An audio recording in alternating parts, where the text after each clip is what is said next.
Será, el verdadero reto será demostrar que el modelo implementado en cada organización cumple a cabalidad con la Constitución, la Ley Federal del Trabajo y demás ordenamientos legales relacionados directa o indirectamente. No olvidemos que el nuevo modelo del derecho laboral mexicano, si el patrón no acredita su cumplimiento, la presunción siempre va a favorecer a la persona trabajadora. Por eso, ya antes de entrar dentro de todo este contexto, habrá que reflexionar si la pregunta es, ¿podemos operar con 40 horas? ¿Bastará solo el ajuste de turnos? Yo diría que más bien las preguntas deben ser las siguientes.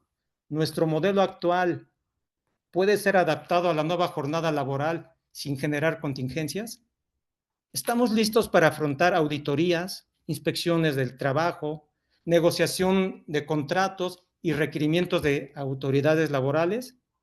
Bien, espero que en esta charla podamos resolver algunas de estas interrogantes.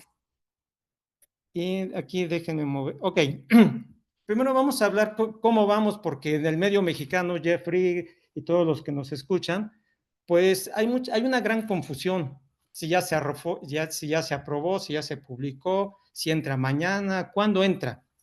Bueno, aquí nos compartía el maestro Raúl que efectivamente ayer se publicó en el Diario Oficial de la Federación el decreto que establece la jornada máxima de 40 horas en México. Y nos habla efectivamente de una gradualidad, pero eso es parte del paquete, porque pues ahí simplemente más adelante voy a detallar, pues vemos la jornada de trabajo de manera muy global. Pero ¿qué viene? Viene la parte más fina y la más puntual, la reforma a la Ley Federal del Trabajo. Y ahí es donde está el detalle, ahí es donde nos podemos llevar las grandes sorpresas de cumplimiento. ¿Cuándo se va a dar esta? ¿Cómo se va a dar esta? ¿Dónde la puedo ver? Ahorita regreso a aquella parte. Bien, ya está en las cámaras de senadores, en la Cámara de Diputados, el original de este documento que pueden ver en pantalla y lo estaremos comentando, en donde precisamente, como lo señalo acá, se hace las adecuaciones a las leyes secundarias. Ahí es precisamente donde vamos a ver el alcance real de la jornada de trabajo y algunas figuras que no se han manejado tanto en medios. Pero bueno, ¿qué fue de lo que cambió de la Constitución? Ya creo que lo hemos escuchado muchísimo en redes sociales, la duración máxima de la jornada ordinaria de trabajo, que será de 40 horas semanales, se mantiene un día de descanso cuando menos por cada 6 días laborados, viene la llamada la reducción gradual, es decir, vamos a pasar de los 48 a los 40. Creo que ya en redes sociales está llena de esa información, la mencionaremos, pero con algunos otros parámetros relacionados con el último punto, modificación de los parámetros de horas extras. Y ahí está un gran detalle. Bien, ¿qué viene en la revisión por nuestros legisladores? Y aquí es donde ya hay que tomar la pluma, hay que tomar el papel y empezar a tomar nota, porque vienen cambios de paradigmas. En el proyecto de modificaciones a la Ley Federal del Trabajo, que ahora estamos viendo en pantalla, creo que están muchas de las cuestiones que aún no encuentran respuesta, pero nos van a ocupar en los meses y en los años por venir. Primer punto, relevante. Se sustituye la definición tradicional de la jornada de trabajo basado en estar a disposición por una definición centrada en desarrollo de actividades subordinadas. Okay, estamos hablando ahora de 40 horas jornada semanal máxima, pero el parámetro de medición ya es distinto. Esto que están viendo en pantalla, ahí está el texto actual del artículo 58 y la nueva propuesta. Créanme que inicialmente para las organizaciones, ¿cómo voy a medir ahora el tiempo durante el cual la persona trabajadora desarrolla actividades subordinadas? Porque antes era todo el tiempo que estoy a disposición. Y ahí No quiero profundizar porque hay muchas ideas que compartir, pero ahí les dejo en el oído un primer cuestionamiento sobre el cambio de paradigma. Y acá viene un cambio de paradigma aún más poderoso, aún más potente, el cambio del esquema de horas extras. Con la reforma legal, el esquema de horas extraordinarias se ajusta para establecer lo que estamos viendo en pantalla. Y esto no se ha propalado tanto la información. Todo el mundo sigue con la idea, vamos a reducir la jornada a 40 horas, vamos a reducir la jornada a 40 horas. Lo que no se dice es, vamos a aumentar los parámetros de horas extras. Y ahí lo tenemos, nuevos límites y formas de pago de la jornada extraordinaria. Se va a aumentar el número de horas extras diarias que se pueden laborar. Recordemos que actualmente son 3, vamos a pasar a 4. Se va a incrementar el número de días semanales con horas extras. Actualmente son 3, se van a pasar 4. Y se va, para dar un total de 16 horas semanales. Perdón, aquí moví algo. Ok, aquí está.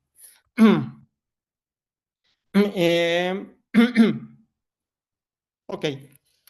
Y nuevo esquema, ok. Y después viene algo muy interesante. ¿Cómo se van a pagar las horas extras? Aquí podemos ver en pantalla que ahora se va a establecer que la hora extraordinaria entre la 1 y la 12 se van a pagar en un 100% más. Recordemos que actualmente es entre la hora 1 y la hora 9. Y entre la hora 13 y la 16 se pagará en un 200% más. Y por cierto, ya también, y decía el secretario del Trabajo, el maestro Marat Bolaños, que se limita el número de horas extras que se pueden laborar ya por semana. Y le concedo cierta parte de razón. Actualmente no existe un límite tan claro y se podrían sobrepasar las horas que se pagan al 200% de manera, pues no infinita, pero sí sin tope. Y bueno, ahora con esta regulación relacionada con otras leyes punitivas, bueno, sí se fija un tope máximo. Bien, bueno, aquí esto es lo que la tabla anterior se ve reflejada en este texto, cómo está redactado el artículo 66 actualmente y cómo viene la propuesta. La jornada de trabajo podrá prolongarse por circunstancias extraordinarias y bueno, aquí dice cómo se va a abonar el salario. Bien, horas extras al 200, los está modificando en el artículo 68. Y aquí viene, dirían algunos colegas, la cereza en el pastel, el registro electrónico obligatorio de jornada. Esto hoy no existe. El día de hoy, esta fracción 34ª en el artículo 132 de la Ley Federal del Trabajo no existe. Pero a partir del 1 de enero de 2027, que se vuelve obligatorio, atendiendo al nuevo texto de ley, las personas empleadoras o patronas deberán registrar electrónicamente inicio y fin de jornada, conservar la información, proporcionarla a la autoridad cuando le sea requerida. Es importante señalar que de acuerdo a los transitorios que se están a punto, bueno, yo quiero pensar, siguiendo la misma secuencia legislativa que han tenido nuestras autoridades, se contará con la mayoría en Cámara de Diputados, en Cámara de Senadores. Quiero puntualizar que estas propuestas de reforma vienen de la Presidenta de la República, vienen de parte del Ejecutivo, y bueno, si tomamos la experiencia de lo que ya se aprobó, entonces seguramente esto es lo que será el texto de ley a partir del 1 de mayo de 2026, con también el comentario adicional. Esto, al ser una reforma a la Ley Federal del Trabajo, no requiere mayorías constitucionales o procedimientos constitucionales. Regresando a la idea, una vez que esto quede aprobado, tendrá que ser la Secretaría del Trabajo quien emita disposiciones generales sobre su aplicación y posibles excepciones. Pero por el momento no hay excepciones. Por el momento, a partir del 1 de enero de 2027, todos los patrones, personas empleadoras, deberán llevar un registro electrónico. Este registro deberá conservarse y exhibirse ante la autoridad cuando le sea requerido y será prueba central en cualquier revisión. Insisto, a partir del 1 de enero. ¿Qué es lo que no cambia? Sí quise incluir esta parte, sobre todo por los mitos que se van dando en redes sociales. Se hablan de esto cambió o no cambió. Hay que tomar en cuenta que no cambia la duración máxima de la jornada de trabajo, perdón. Se mantiene la diurna en 8 horas, la nocturna en 7, la mixta en 7.5 horas. No se modifican salarios, inclusive en el discurso oficial se establece que la reducción de la jornada será sin demérito de las percepciones salariales. No se modifica la forma de pago de salarios, prestaciones, prima dominical, no se afectan horarios de comida, días festivos ni periodos vacacionales. ¿Esto por qué? Porque la reforma básicamente se concentra en duración semanal y el esquema de horas extraordinarias no está enfocado a prestaciones laborales. Bueno, esta es la jornada que hoy en día tenemos, jornada diurna, 8 horas máximo diario, un total semanal de 48 horas, la nocturna, 7 horas con un máximo de 42 horas, la mixta, 7.5 horas con un máximo semanal de 45 horas. Como ya comentaba, la reducción no va a ser inmediata. En la Constitución ya se fijó un límite superior de 40 horas. En la Ley Federal del Trabajo se tiene un calendario de transición. ¿Esto qué significa o cómo lo debemos de entender? Hay un periodo de transición con ajustes progresivos. Debo de señalar que cada etapa tendrá implicaciones distintas. La gradualidad no elimina la obligación de reducir la jornada. Es más, yo podría afirmar la jornada ya en México es de 40 horas. Simplemente venimos en un periodo de adaptación. La ley nos va a distribuir los tiempos para llegar a esa meta de las 40 horas en el 2030. La reforma no establece una reducción inmediata a 40 horas semanales, establece una implementación gradual que deberá regularse en la legislación secundaria. ¿Y cómo va a ser esta reducción? ¿Cómo se va a venir dando? Lo tenemos en pantalla. Simplemente centrar algunos principios de la reducción. La gradualidad no es automática. Habrá reducción progresiva de jornadas ordinarias. Habrá gradualidad en horas extraordinarias. Bien. Esta tabla que tienen ahora en la pantalla nos refleja cómo se va a dar en la jornada ordinaria, cómo se va a dar ese paso de las 48 a las 40 horas, pero ojo, también viene cómo se va a dar el cambio de las horas extraordinarias, que hoy en día tiene un límite de 9 e ilimitado en las que se pagan al 200%, a lo que se propone en la reforma. 2026, la jornada, todo lo que resta del año seguirá siendo de 48 horas. Las primeras 9 horas extras se pagarán en un 100% más y las 4 horas extras restantes se pagarán en un 200%. Y aquí viene ya el primer cambio sustancial. No se puede trabajar ya semanalmente más de 61 horas a la semana. Y alguien diría, ¿y si las trabajo, qué sucede? Pues estamos en periodo de transición.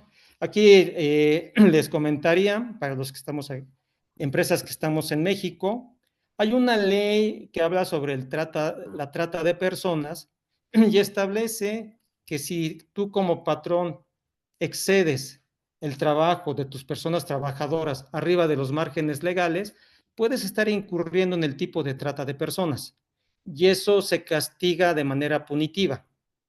Entonces, habría que ser muy cuidadoso en observar a partir de ya estos límites. 2027 empieza el primer cambio significativo en la jornada ordinaria. 46 horas de jornada ordinaria, se disminuyen 2, se mantienen las horas extras en 9 que se pagan al 100. El valor constante de las que se pagan en 200 siempre será 4, no cambia porque para poder llegar en el máximo a las 16 horas extras semanales. 2028 ya estará la jornada ordinaria en 44 horas y por primera vez se aumenta el número de horas extraordinarias que se pagan en un 100% hasta el número de 10. 2029 ya bajamos a 42 horas ordinarias, pero ya subimos a 11 horas extraordinarias que se deben de pagar en un 100%. Y bueno, comentaba, la constante son las que se pagan en un 200% más. Y en el 2030, el año prometido a la clase trabajadora para que, diríamos, disfrute en pleno esta reducción, la jornada máxima de trabajo será 40 horas, pero ya la jornada máxima de horas extraordinarias que se pagan al 100 será hasta de 12 horas, más la constante de 4. Y aquí me voy a permitir, para tropicalizar esta idea, este cuadro. Por eso viene el gran cambio y habría que leer ya entre líneas. Número de horas extraordinarias diarias, ya pueden ser 4. Número de días semanales con horas extraordinarias, 4. Total de horas extras semanales, 16. Y aquí entramos al primer ejercicio. Vámonos al segundo ejercicio, la jornada nocturna. La jornada nocturna en nuestro país es de 42 horas y se mantiene durante los años 2026, 2027, 2028, 2029, y aquí el impacto se va a sentir hasta el año 2040, donde evidentemente no podría ya exceder de las 40 horas semanales, pero el efecto en horas extras que se pagan al 100 lo empezaremos a ver en el año 2028. 2026, 2027 se conservan los límites igual que la anterior. 2028, jornada máxima nocturna, 42 horas. Le podríamos agregar 10 horas extraordinarias que se pagan en un 100% y 4 horas extraordinarias que se pagan en un 200%. 2029 es 42, 11, 4. Y el 2030, donde en mi opinión pues es algo que nuestras autoridades ya no lo pusieron tan claro, pero aquí sí está tan claro. Tu jornada ordinaria nocturna máxima 40 horas, pero podrás hacer trabajar a la gente hasta 12 horas extras a la semana y las tendrás que pagar en un 100% más, y otras 4 horas adicionales que le tendrás que pagar en un 200% más. Y vámonos ahora a la mixta. Vámonos a la jornada mixta. 2026 no se afecta y seguimos el mismo esquema de pago en horas extras. 2027 no se afecta, seguimos en el mismo esquema. Cuando digo el mismo esquema, es el esquema que está por aprobarse, no el esquema que todavía rige hasta el día de hoy, ya con algunas observaciones por el cambio constitucional, y que seguramente, cuando digo el nuevo esquema, será a partir del 1 de mayo de 2026, donde viene la primera reducción importante a la jornada mixta en el año 2029, donde si vemos la gradualidad que nos marca el gobierno, dice en el 2029 la jornada máxima tendrá que ser de 42 horas, entonces sí tendremos que reducir, perdón, 2028 a 44 horas, 2029 a 42 y 2030 a las 40 horas, con el mismo esquema de generación de horas extras que vemos en pantalla. Bien, ahora vamos a, bueno, antes de pasar a los riesgos legales, simplemente estas son tablas que pues, para algunos les pueden ser muy claras, para alguien les puede ser muy confuso, pero yo diría, esto no lo podemos dejar a una simple interpretación o un simple control mecánico. Y retomo la idea del registro electrónico, porque el registro electrónico va a ser muy puntual y va a ser muy puntual en la medición de tanto la jornada ordinaria en los tres momentos, diurna, nocturna, mixta, como en la generación de horas extras. Bien, ahora sí, voy a pasar a hablar de los riesgos legales. Sobre este punto, les diría que los riesgos legales no nacen por reducir la jornada.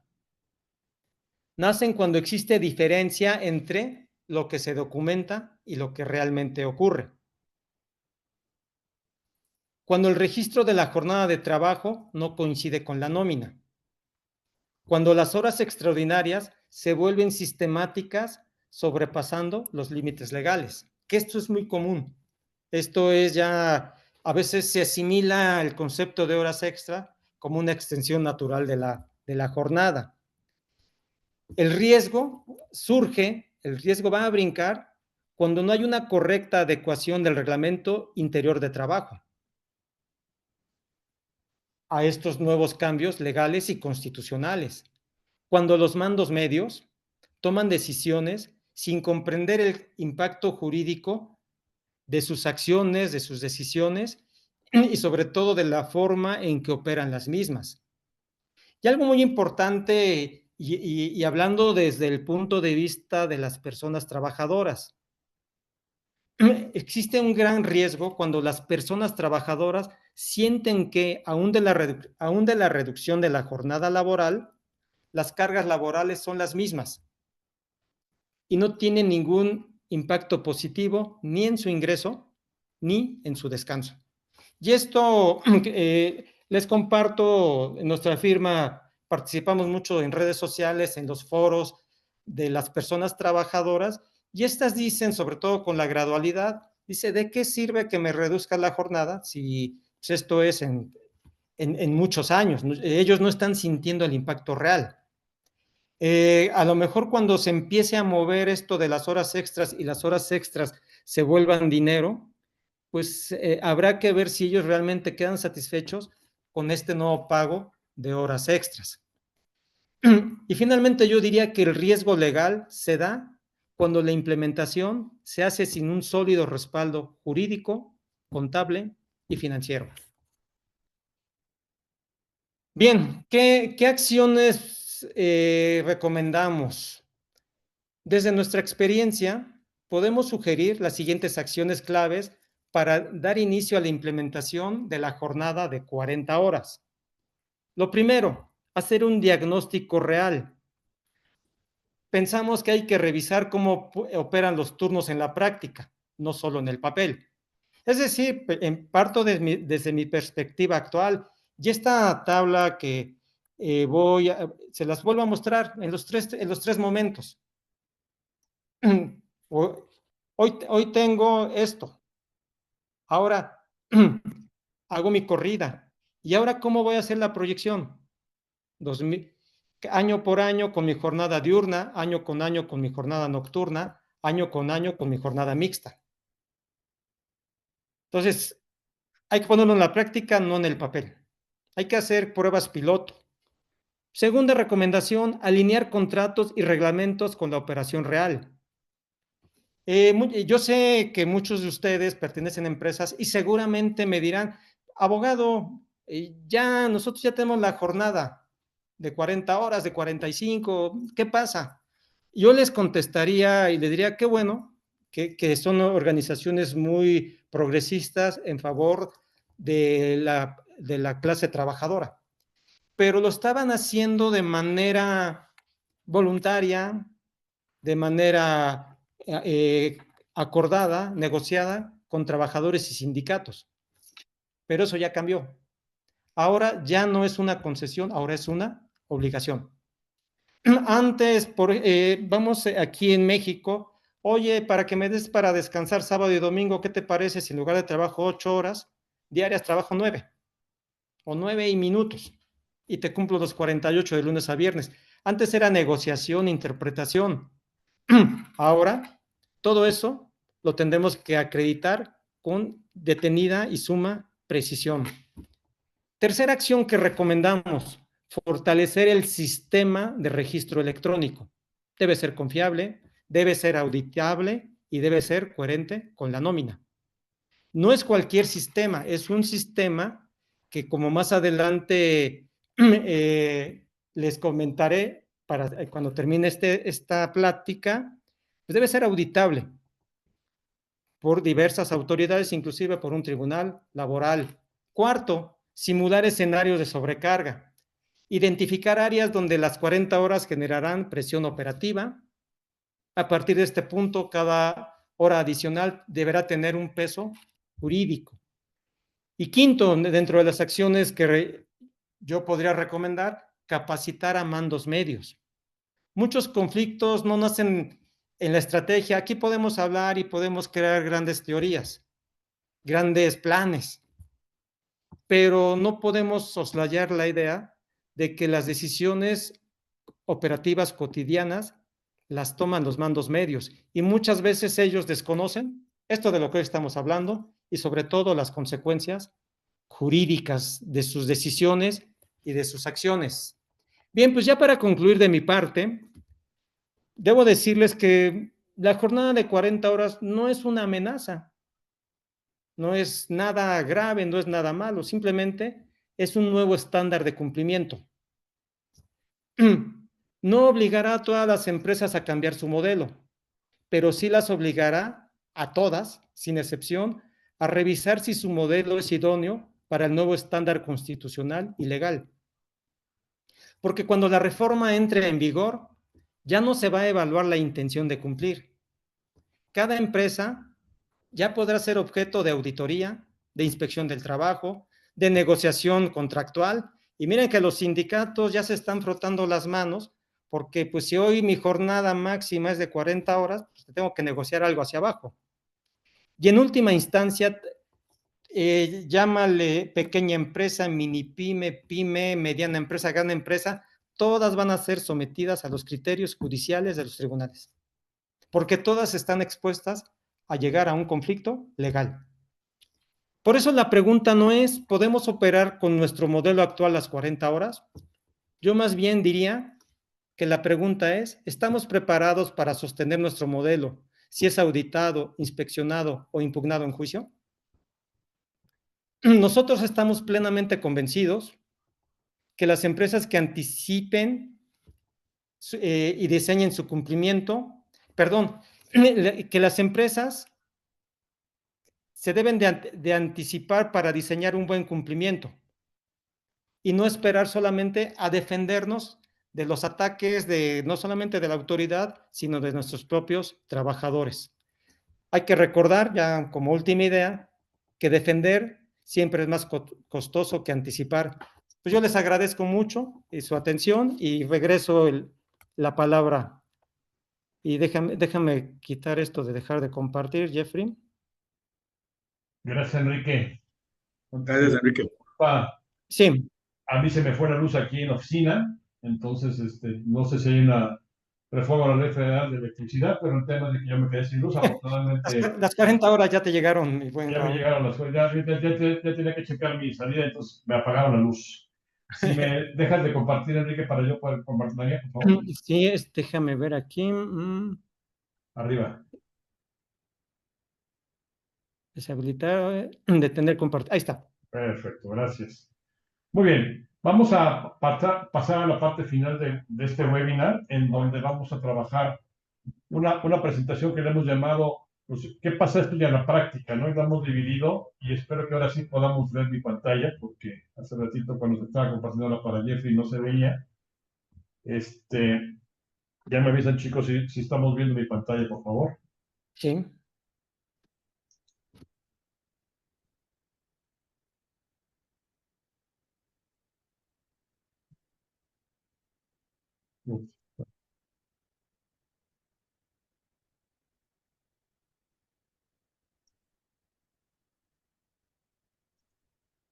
¿Se ve mi pantalla ya ahorita? Dice reforma laboral en práctica. Sí.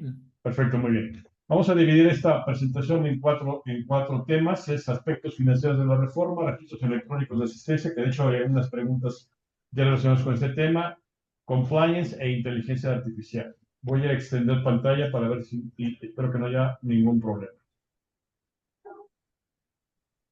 Muy bien.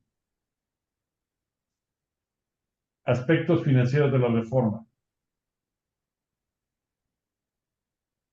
Sí se ve la que dice pagos horas extras para mantener la producción actual. ¿Sí se ve esa pantalla, Jeffrey, Enrique? No, tienes que avanzar a la siguiente, Raúl. Ok, entonces no se está cambiando aquí. Entonces la voy a dejar aquí. Ahora sí se ve pago de horas extraordinarias, de horas extras, ¿verdad? Sí, aspectos financieros de la reforma. Sí, Perfecto. Pago de horas extras. El aspecto financiero lo vamos a enfocar desde tres vías. La vía número uno es ¿qué pasa si yo sigo pagando esas horas extras y mantengo la producción actual? Pues si fuese así, yo tendría ya en un momento de 40 horas, pero tenía yo antes 48, voy a tener que seguir trabajando sobre 48 y al final de cuentas voy a tener que pagar horas extras. El Centro de Estudios Económicos del Sector Privado ha estimado que si mantienes bajo este escenario, el costo laboral de las empresas, ya cuando esté 100% implementada la reforma y aún en sus etapas de transición, va a elevar el costo de las mismas en un 38%. Este costo, no sé dónde, en qué parte entró lo de primero los pobres, pero aquí en los costos de esta reforma, como ya lo dijo Enrique, eh, lo van a pagar particularmente las micro y pequeñas empresas en México, que es el 96% de la planta laboral. Y el impacto económico se traduce en un mayor gasto de nómina sin aumento proporcional de la producción. Este sería el primer impacto. O sea, ¿va a tener impacto la reforma? Sí, bajo un escenario en donde yo mantengo la jornada actual sin cubrir. Mantengo la plantilla laboral, no pago más que 40 horas, pero la producción que no se está haciendo la voy a hacer a partir de personal adicional. Si fuese este el caso, el costo significaría un 22%. Es decir, las compañías tienen que evaluar si van a mantener su producción actual, si quieren pagar horas extras o si quieren contratar a nuevo personal. Bajo este escenario, el mismo representante económico del sector privado de México establece que esto sería 22% mayor. Adicionalmente, que hay un tema que no se maneja tanto en los costos, es la curva de aprendizaje que tiene que ver con capacitación, desde la parte misma del tiempo que se implica en reclutamiento, selección, el onboarding, la capacitación, etcétera, que también tiene un tema que también tendríamos que ir viendo, ¿no? Estoy en la pantalla que dice ajustes mixtos y mejoras de productividad. Sí la estamos viendo, ¿verdad? sí, ajustes mixtos, sí. Perfecto, muy bien, gracias. Aquí es donde se combinan ambos temas. Se combina tanto el seguir pagando horas extras o pagar aparte del headcount unas horas extras, el traer mayor personal y complementar todo este tema de las nuevas jornadas laborales y la reducción a 40 horas a partir de una reingeniería productiva, tecnológica y reducción de procesos. Es un tema que se tiene que hacer, lo van a hacer muchas empresas, pero sobre todo lo van a hacer las empresas tal como lo decía ya Jeffrey y Enrique, serán empresas medianas y particularmente las grandes empresas. E incluso las grandes empresas, incluso el sector detallista, ya hacen jornadas de 40 horas desde mucho tiempo, ¿no? Y lo hacen básicamente por un tema, no un tema legal, un tema de competitividad. Si hay algo que caracteriza a las empresas en México y en Latinoamérica, es sin duda alguna el hecho de la rotación de personal. Hay algo que es un tema muy costoso, que no está en los estados de resultados de las empresas, que es el costo por rotación de personal. Y esta rotación de personal, las compañías tienen que minimizarlo y por lo tanto tienen que ser competitivas. Entonces, el tema de que haya o no 40 horas, ya sin duda alguna, hoy en México al menos, ya es un tema que de alguna forma es normal, sobre todo en medianas y grandes empresas. Finalmente, esto ya me lo va a pasar, me voy a ir directamente a un tema que creo que está causando mucha polémica, que es el registro electrónico de asistencia. La primera diapositiva que puse es esta que están viendo ahorita que dice registro electrónico, ¿sí? Con toda mala leche, la copié de una presentación que la Secretaría de Trabajo y Previsión Social nos compartió a muchos de nosotros. Y me voy a permitir leerla. Dice, con la finalidad de vigilar el cumplimiento de la nueva jornada laboral de 40 horas en los centros de trabajo, se fortalece la inspección federal al adicionar como obligación de las personas empleadoras el registro electrónico de jornada laboral.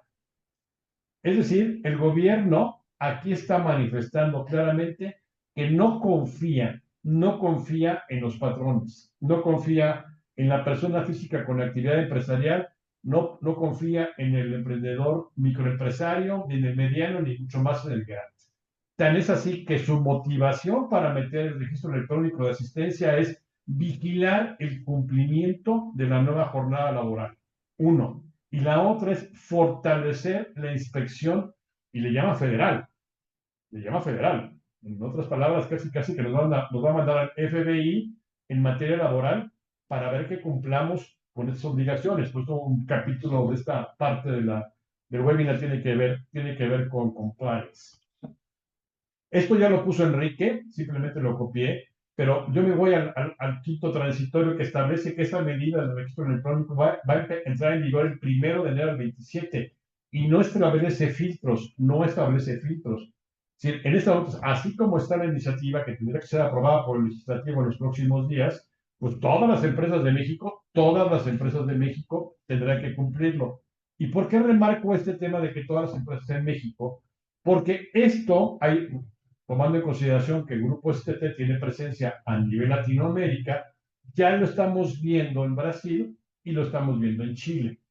Incluso esta mañana platicaba con nuestro equipo en Brasil y ellos me explicaron muy rápidamente estas ordenanzas, que es cómo se manejan las legislaciones en aquel país, y se establece que a partir de 20 empleados es obligatorio el registro electrónico con una serie de requisitos.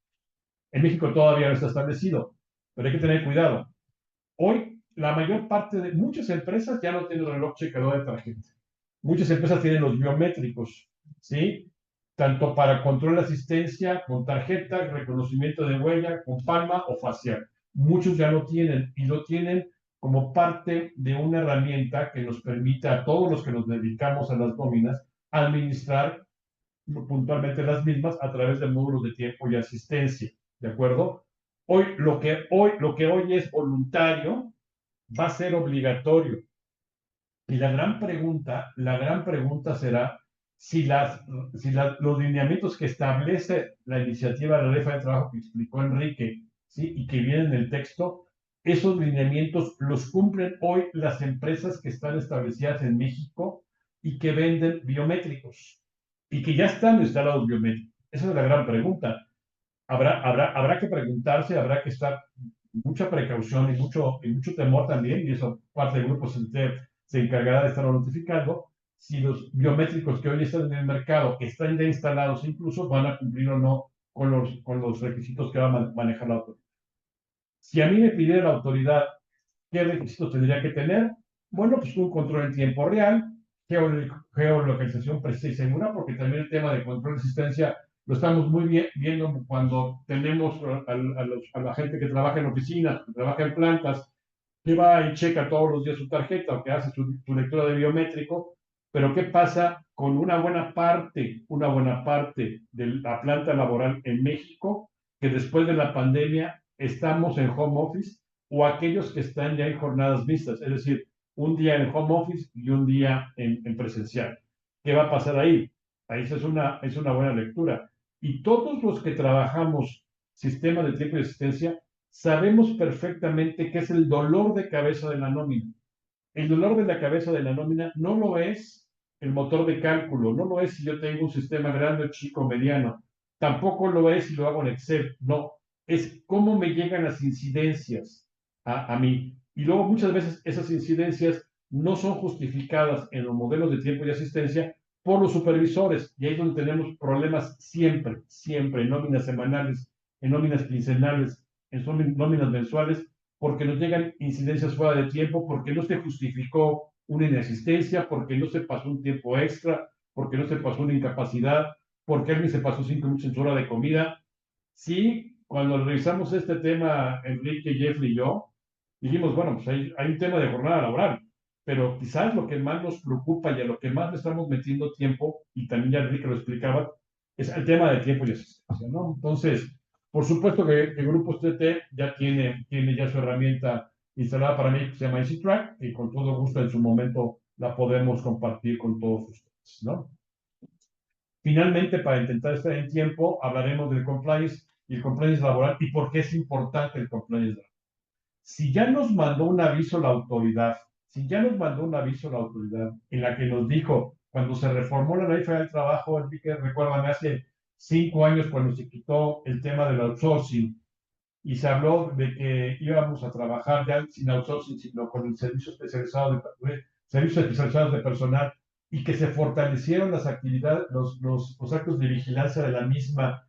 Es decir, si me llega una inspección federal de trabajo por parte de la Secretaría de Trabajo y Previsión Social y ve que yo estoy mal porque no cumplí, por ejemplo, con la norma 035, le puede llamar a sus amigos del Seguro Social y decirle, pues aquí hay mercado, vente aquí a revisar si están cumpliendo adecuadamente el Seguro Social, y le puede hablar a sus amigos del SEM para decirle seguramente sus cuates están revisando inadecuadamente o calculando inadecuadamente el impuesto sobre la renta, o le puede hablar a sus vecinos de la Secretaría de Finanzas, por ejemplo, en el caso de la Ciudad de México, del gobierno de la Ciudad de México, para que vengan y revisen impuestos sobre nóminas. Pues vamos a tener que tener salas de juntas por toda la inspección federal que se va a venir. Entonces, en nuestras firmas, tanto en Rueda como en Grupo UTT, estamos muy claros que una práctica muy importante será compliance. No sé si, Enrique, quieres complementar un poco el tema de la inspección federal y la vigilancia, si se va a incrementar o se ha incrementado en los últimos años. Espero que te haga una pregunta acá en la mitad de mi presentación. Sí, gracias, Raúl. Fíjate que este tema de outsourcing que mencionas es muy ejemplificativo. No debemos de olvidar que crearon el REPSE, el registro de personas especializadas registro de empresas especializadas en servicios. Antes de la reforma al outsourcing, pues era muy amplio, no había límites. Un buen día dicen, ¿sabes qué? ¿Quieres dar servicios de outsourcing?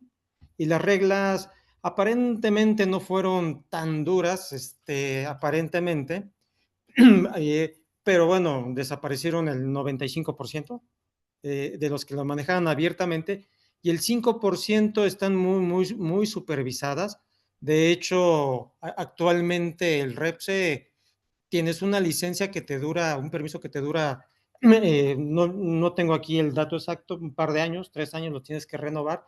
E inspección del trabajo está muy puntual, pero no solamente esto, hay un nuevo organismo que también se crea a raíz de las reformas, que son los centros de conciliación laboral, que básicamente es el lugar donde la persona trabajadora va y presenta su chisme, su queja, y ahí es el amago, dices, porque así se maneja el discurso, patrón, vamos a cumplir aquí, arréglate aquí, no te expongas a irte a un procedimiento legal. Entonces sí, Raúl, contestando a tu pregunta, inspección del trabajo se ha fortalecido, pero no solamente inspección del trabajo, sino otros mecanismos para que se cumpla la Ley Federal del Trabajo, las normas oficiales y toda la serie de leyes alrededor de, pero van duro con eso. Pues ya lo decía Enrique en su presentación, es mucho mejor prevenirse que lamentarse. Y los que tenemos ya muchos años en la práctica y que venimos de la práctica fiscal también, antes éramos muy dados a que llegaran los juicios y teníamos un grupo de abogados que se encargaban de ello y nos cobraban el 10, 20, 30% del resultado principal que no se cobrara, etcétera, etcétera. Hoy nadie en su sano juicio recomienda irnos a juicio. Primero, porque pues, las autoridades fiscalizadoras del Seguro Social, de la Secretaría de Trabajo, del propio SAT, ya están más avesadas. Antes no eran tan profesionales. Y último, y perdón que no quiero yo parecer aquí como el anti-4T, pero creo que nadie, tampoco en su sano juicio, se quiere echar un tiro con los nuevos jueces y los nuevos tribunales que hoy tenemos en México, que sabemos perfectamente sobre quién van a votar. Y particularmente en el tema laboral, sabemos perfectamente, también por mucha experiencia de muchos años que todos ustedes seguramente comparten, que pues la carga de la prueba siempre va a ser del patrón. Entonces, y el trabajador siempre por default va a ganar, ¿no? Sí, Raúl, perdón que te interrumpa. Sí, y veía efectivamente Armando Guajardo nos comparte, y tiene toda la razón. lo pasaba por alto. Dice, existe el SICUAL. Efectivamente es un sistema de quejas que subió a la nube la Secretaría del Trabajo y Previsión Social, donde la parte trabajadora de manera anónima incluso presenta su queja y eso desencadena toda la materia de inspección. Y nos dice Armando, trae 15,000 quejas. Yo sé que trae muchísimas más quejas. Entonces, sí, vienen firmes y duros los sistemas de supervisión, auditoría, inspección y control. Gracias, Raúl. Gracias. Finalmente, el tema es inteligencia artificial, la solución, ya quitándonos un poco del tema de compliance y de la amenaza laboral, que viene, insisto, sigo insistiendo en ese tema. Ya nos está mandando el aviso a la autoridad de que nos va a inspeccionar y que va a inspeccionarnos a partir de tener la evidencia de que los sistemas de control electrónico de asistencia tengan la información para podernos vigilar, ¿sí? Pero bueno, la parte bonita de la presentación quizás tiene que ver con temas de inteligencia artificial. Yo aquí le dejaría, sin entrar a muchos detalles, al experto en este foro, que es Jeffrey Mora, que nos platicara un poco de cómo él está viendo el tema, ya para terminar esta presentación y entrar a la sesión de preguntas y respuestas. Jeffrey, ¿tú cómo estás viendo el tema de la inteligencia artificial?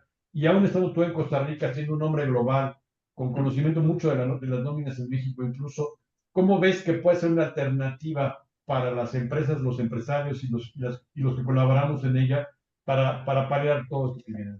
Adelante, Jeffrey. Gracias, Raúl. Sí, este tema en realidad es una convergencia de varias disciplinas. Obviamente la parte legal, la parte tecnológica y la parte operativa que procesa las nóminas. En realidad, hoy por hoy la tecnología es más barata que antes, ¿verdad? Eso es número uno. A veces uno se asusta y en realidad la tecnología hoy por hoy es mucho más barata.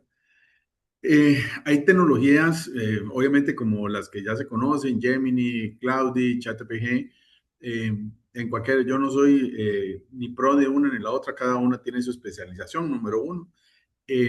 Con el tema de cómo controlar, yo soy más preventivo que curativo, ¿verdad?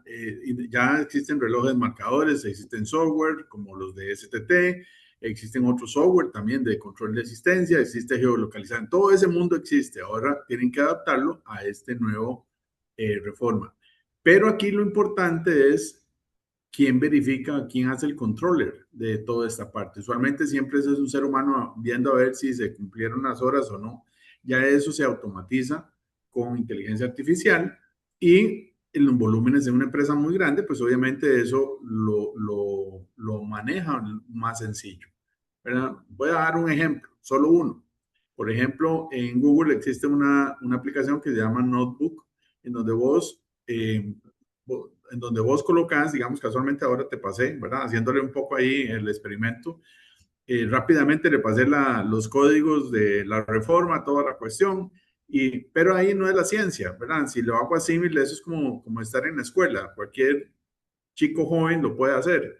La cuestión ya de ir al colegio es usarlo por ejemplo, con Gemini, con una gema, o puede ser con Cloud, ChatGPT o cualquiera, en donde solo analiza lo que yo le mandé. Acuérdense que la IA también hace mucha cuestión porque busca mucho en la web.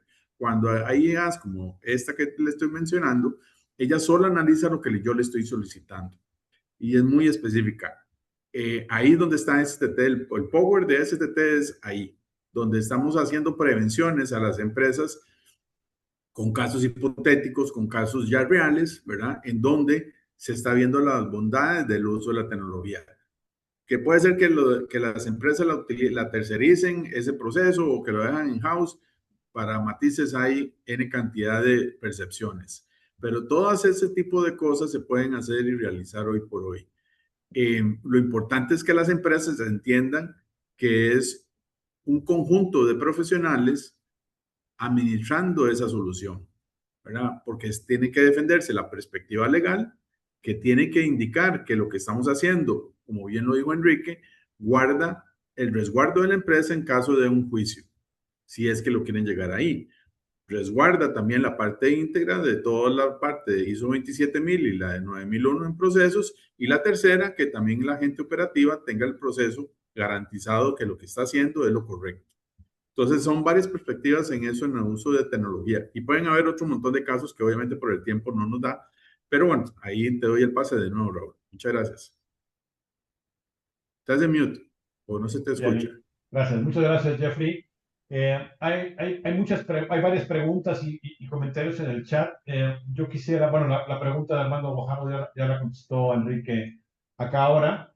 Hay muchos temas. Yo quisiera, bueno, agradezco mucho que la permanece de todos ustedes. Vamos a intentar terminar esta sesión. Ya me están diciendo que sí se ve, que no se ve, etcétera, etcétera. Básicamente, Enrique, tú dime, ¿tú cómo consideras en este momento que es lo más importante que las empresas tienen que tomar en consideración a partir de la reforma? No obstante que la reforma vaya a entrar en vigor hasta el 2030, que ya viene, y sobre todo que el registro electrónico entra el 2020, el 1 de enero de este año. Bajo tu consejo, ¿cuál sería lo que tendríamos que hacer? Gracias, Raúl. Fíjate que para responder voy a tomar el comentario de Miriam González, donde nos dice desde la perspectiva legal y de capital humano, cómo recomiendan comunicar a los empleados que aunque trabajarán menos horas, gradualidad, el nivel de productividad y los salarios permanecen iguales sin generar un clima de resistencia o demandas por modificación unilateral. Y yo contesto en mi área de expertise, que es la legal. Sí, es correcto. En redes sociales comentaba durante mi exposición, las personas trabajadoras, pues algunas ya sienten resistencia sobre esta reforma, sobre todo porque dicen, oye, ya no son 40 horas, son por ahí platicando con Jeffrey, con Raúl, pues primero tenemos que entender que 2026 es jornada de 48 horas. Y esto nos permite probar los nuevos sistemas, empezar a negociar los contratos desde ya. Porque ¿cómo voy a vencer esa fricción, ese mal sentimiento que puede tener el trabajador si el día de mañana, el 1 de enero de 2027, pues ya le impuse una nueva regla, ¿no? A la quizás ya la esperaba, ya esperaba el golpe, pero pues no sabía cómo iba a llegar. Yo pienso que hay que empezar a capacitarlos, a informarlos, a crear esos nuevos modelos decía yo, pues hagan prácticas operativas de turnos. Hay que sentarse con los sindicatos, con las comisiones de reglamentos, con el trabajador individual que tiene contrato. Por ahí decía Jeffrey, los que están haciendo trabajo híbrido, los que están haciendo home office, irse sentando con cada uno de ellos, primero desde el convencimiento que esto nos va a favorecer a todos. Segundo, desde que herramientas como las que propone STT son herramientas para volver esto más suave, más ágil y más productivo. Creo que si se empieza a dar este cambio gradual, no solamente la gradualidad de reducir, sino la gradualidad de transferir nuestro sistema actual. Primero, vamos a olvidarnos que la jornada era de 48 horas. Hoy estamos en modalidad de 48 horas. Y tendremos que trabajar en el 27 modalidad de 46 horas. Y en el 28 modalidad de 44 horas y empezar a subir las horas extras. Raúl y todos, horas extras no entra gradualidad solamente en el impacto de las 4 horas extras a partir de que se apruebe la reforma a la Ley Federal del Trabajo. En el transitorio no dice que vaya a tener grandes modificaciones más las que se señalan. Entonces, ¿qué hacer? Empezar a practicar escenarios, empezar a revisar documentación legal, hacer las adecuaciones para que no un día llegue con mi contrato y te diga, pues esto es lo que es, ¿no? Eso sería de mi parte, Raúl. Gracias. Gracias. Aquí hay una pregunta también de Armando Guajardo respecto a, de alguna forma, complementando lo que se mencionó respecto al registro electrónico de asistencia. Habrá que ver las reglas, Armando. Habrá que ver las reglas, cómo vienen. Lo deja claramente establecido tanto la reforma a ambos ordenamientos legales. A mí lo que me preocupa, te soy muy sincero, igual a título personal, lo bueno es que nada más estamos tú y yo. A mí me preocupa la falta de representatividad de los organismos empresariales en México. porque yo no he visto, sobre todo en esta discusión de la ley del cambio de la jornada laboral, a nadie de ningún organismo empresarial que se manifieste a favor o en contra, cuando al final del camino todo lo que hemos visto ahorita, todo lo que hemos visto ahorita, quien se va a ver afectado o beneficiado somos la iniciativa privada. A mí me preocupa mucho que unos genios en el legislativo, en San Lázaro o de donde salga el origen de las reformas, se le ocurra a cómo debería de ser el registro electrónico, que no considere lo que tú mencionas a los trabajadores de ventas, a los promotores. Por ejemplo, un promotor, y ayer platicaba el ejemplo Enrique, un promotor no sé, de Pan Bimbo, por ejemplo, ¿sí? Está en una Walmart, entonces podría tener ante la vista de cualquiera tres patrones: la Walmart donde está trabajando, el Pan Bimbo que está demostrando y la empresa que lo está contratando, ¿no? Y el registro de asistencia de esta persona, ¿cómo va a ser? Porque no va a registrarse en el biométrico de Walmart de Cuapa, tendría que hacerlo con su teléfono celular, y aparte es mi teléfono celular, voy a gastar mis datos, ya nos tocó ver algunos casos en la práctica aquí en la empresa, oye, ¿por qué voy a gastar mis datos para cumplir con una obligación que es tuya? Entonces, ¿qué va a pasar? Las empresas van a tener que pagar 2 celulares. Entonces, el beneficiario de aquí va a ser SDI. Es decir, por supuesto que hay muchas preguntas. Ojalá los organismos empresariales de México se den a la tarea de analizar esta reforma, los efectos que va a tener, y que hablen como lo hacíamos hace muchos años. Yo vengo de una reunión empresarial de hace muchos años, y poníamos los puntos sobre las IES y le pegábamos un manazo en la mesa a los diputados y senadores, cosa que no veo tristemente que esté pasando el día de hoy. Cruzamos los dedos porque eso sucede. No sé si tengas alguna otra pregunta, Enrique, Jeffrey. Ya estamos prácticamente en tiempo. Nos quedan 4 minutos. No, de mi parte, perdón que me adelante, Jeffrey, agradecer su participación en este webinar y simplemente invitarlos a que a partir de ya, porque la reforma constitucional se publicó ayer, empiecen a valorar cómo llevar a cabo este cambio. Yo hablo de mi terreno, el jurídico. Nos toca ver todos los días centros de conciliación laboral llenos de queja, de malestar de trabajadores y una amenaza constante sobre la parte patronal. Si te vas a ir a tribunal laboral, solamente recuerda que ahí la exigencia probatoria es importante. Y créanme que muchos de los actuales sistemas de grandes empresas sufren cuando pasan sobre la criba probatoria de un juez. No es sencillo. Ahí la pregunta de Armando es muy interesante. Dice, bueno, ¿y cómo documento, cómo controlo la jornada extraordinaria cuando no estás en campo, cuando no estás en oficina, estás en campo? Entonces, mi invitación es esa, empezar a analizar esta reforma, empezar de ya a pensar que la jornada ya no es de 48 horas, ya es gradual de 48 horas y viene hacia abajo y ahí va a aumentar las horas extras. De mi parte es todo y agradezco, Raúl. Enrique, muchas gracias. Adelante, Jeffrey. No, gracias también a todos los participantes por las preguntas.